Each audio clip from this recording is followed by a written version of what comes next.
ಇದು తీసుకోకు ಸರ್.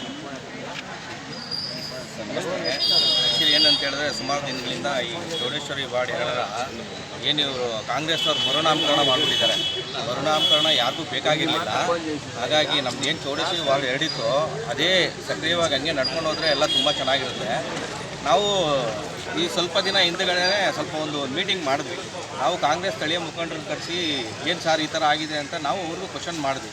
ಅವರು ಹೇಳ್ತಾರೆ ಟೆಕ್ನಿಕಲ್ ಇಶ್ಯೂ ಇದ್ದರೆ ನೀವೇನು ಅಪ್ಲೋಡ್ ಮಾಡೋಕ್ಕಾಗುತ್ತೆ? ನೀವು ಟೆಕ್ನಿಕಲ್ ಇಶ್ಯೂ ಅಂತ ಹೇಳ್ಬಿಟ್ಟು ನೀವು ಅಲ್ಲಿ ನೀವು ನಿಮ್ಮ ಮುಂದೆನೇ ನಡೆದಿರ್ತದಲ್ಲ, ತಾವು ಯಾಕೆ ಅದ್ರ ಬಗ್ಗೆ ನೀವು ಅಲ್ಲಿ ಧ್ವನಿ ಎತ್ತಬಾರ್ದು?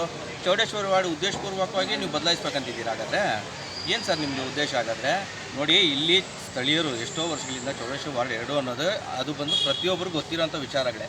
ಹಾಗಾಗಿ ನೀವು ಯಾವುದೋ ಬೇರೆ ಹೆಸರಿಟ್ಬಿಟ್ರೆ ಹೆಂಗೆ? ಅವ್ರು ಯಾರೋ ನಮ್ಗೆ ಗೊತ್ತೇ ಇಲ್ಲ, ಹೆಂಗಿಡ್ತೀರಾ ನೀವು? ಏನಿದೆ ಯಥಾಸ್ಥಿತಿಯಲ್ಲಿ ಕಾಪಾಡಿಕೊಳ್ಳಿ.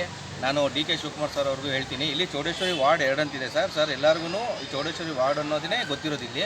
ತಾವು ಬೇರೆ ವಾರ್ಡ್ ಹೆಸರು ಯಾರಿಗೂ ಗೊತ್ತಾಗೋದಿಲ್ಲ. ಹಾಗಾಗಿ ನಮ್ದು ಏನಿದೆ ತಾಯಿ ಆಶೀರ್ವಾದದಿಂದ ಬಂದಿರೋಂಥ ಈ ಹೆಸರು ಇಲ್ಲಿ ಇದೇ ರೀತಿ ಮುಂದುವರಿಸ್ಬೇಕಂತೇಳಿ ತಮ್ಮಲ್ಲಿ ಮನವಿ ಮಾಡ್ತೀನಿ. ಹಾಗೂ ಈ ಸ್ಥಳೀಯ ಮುಖಂಡರಿಗೆ ನಾನು ನಿಮಗೂ ಮನವಿ ಮಾಡ್ತೀನಿ ಸರ್, ತಾವು ದಯವಿಟ್ಟು ಇದ್ರ ಬಗ್ಗೆ ಧ್ವನಿ ಎತ್ತಬೇಕು. ಇಲ್ಲ ನಿಮ್ಮ ಸಪೋರ್ಟ್ ನಾವು ಬರ್ತೀವಿ, ನಾವೇನು ಮಾಡಲ್ಲ ಅಂತ ಹೇಳಿಲ್ಲ. ನೀವೇನಾದರೂ ಮುಂದೆ ಬನ್ನಿ, ನಾವು ನಿಮ್ಮ ಜೊತೆ ಬಂದು ಮಾತಾಡ್ತೀವಿ, ನಾವು ನಿಮ್ಮ ಜೊತೆ ಸಹಕಾರ ಕೊಡ್ತೀವಿ. ರಾಜಕೀಯ ಬೇರೆ, ಬಟ್ ಏನಿದೆ ಇಲ್ಲಿ ಅನ್ಯಾಯ ಆಗ್ತಾಯಿದೆ. ವಾರ್ಡ್ 2 ಅನ್ಯಾಯ ಆಗಿದಾಗ ನೀವು ಯಾಕೆ ಧ್ವನಿ ಎತ್ತಬಾರ್ದು? ನಿಮಗೆ ಧ್ವನಿ ಗುಡಿಸ್ತೀವಲ್ಲ ನಾವೇನಿಲ್ಲ ಅಂತ ಹೇಳಿದ್ವಾ? ಚೌಡೇಶ್ವರಿ ವಾರ್ಡ್ ಬೇಕು, ತಾಯಿ ಆಶೀರ್ವಾದ ಇದೆ, ಚೌಡೇಶ್ವರಿ ವಾರ್ಡ್ ಆಗಿರೇ ಇರಬೇಕು. ನನ್ನ ಹೆಸರು ಧನು ಅಂತ, OBC ವಾರ್ಡ್ 2 ಪ್ರಧಾನ ಕಾರ್ಯದರ್ಶಿ. ಧನ್ಯವಾದ ಸರ್.